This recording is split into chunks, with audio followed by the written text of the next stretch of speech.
For years, the question that had nagged at me was, what is the ideal community for us to live in? What would be this community's attributes? What would it look like? What would we value, avoid, encourage? Of course, I recognize that for every person who asks this question, 5 answers can present themselves. But it's still, I believe, a worthy question. And the answer is important. Because I don't believe enough of our leaders are thinking about it. And because if we don't focus on it, we're going to get whatever the most dominant voices decide for us.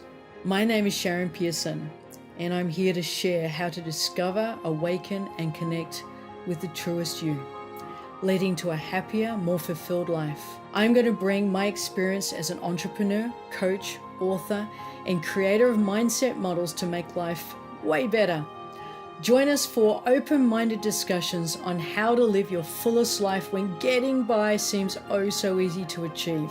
My answer to the question goes something like this. The ideal community would teach love, compassion, and respect. It would teach how to handle ambiguity and complexity and nuance. It would encourage its members to learn, including through mistakes and through handling setbacks. The ideal community would celebrate diversity, not by the easy to recognize and label traits of race, religion, or sexual orientation, although all of this is welcome, but of ideas. The ideal community is filled with members who assume the best intentions of others and seeks to find the good faith of others, even when it seems to be missing. The ideal community would allow someone to make a mistake, to apologize, and they would assume that everyone around them could contribute to their healing through teaching, not through shaming or shunning. The ideal community would practice discussion without characterizing the other side as bad or by labeling them through their ideology, but through seeking to understand with genuine curiosity.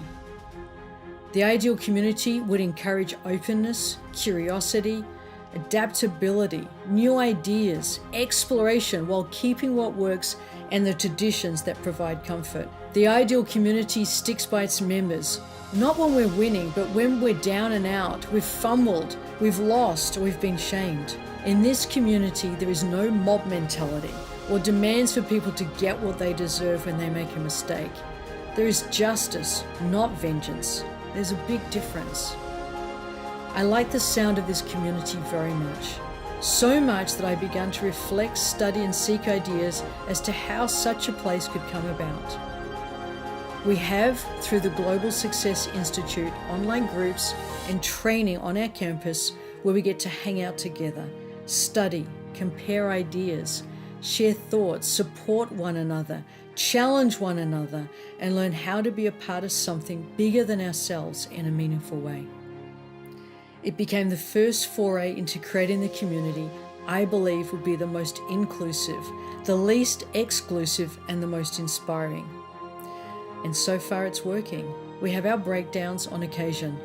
Someone is invited in who has no intention of seeing the good faith intentions of others, or who behaves in such a way that good faith would be a generous and foolhardy gift to extend to them.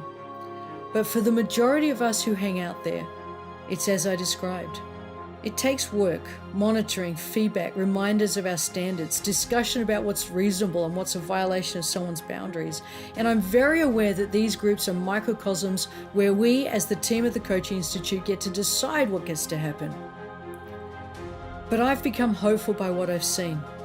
People free from the fear of judgment behave more freely. They become more generous of their time, efforts, and kindness. They share ideas. They risk a little more in the pursuit of their dreams. They let go of old conditioning and try on new thoughts. They shine. They start to believe in themselves. They reignite their dreams. So the question becomes, who do we need to be to create the space for such communities to become more widespread?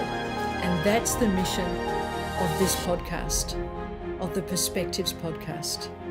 We're here for an open, honest, robust conversation on how to live with love, compassion, and respect. How to handle the ambiguity and complexity and nuance. How to encourage the learning in ourselves and others through mistakes, through the setbacks, and through discovery. And how to live our fullest life when getting by seems too easy to achieve.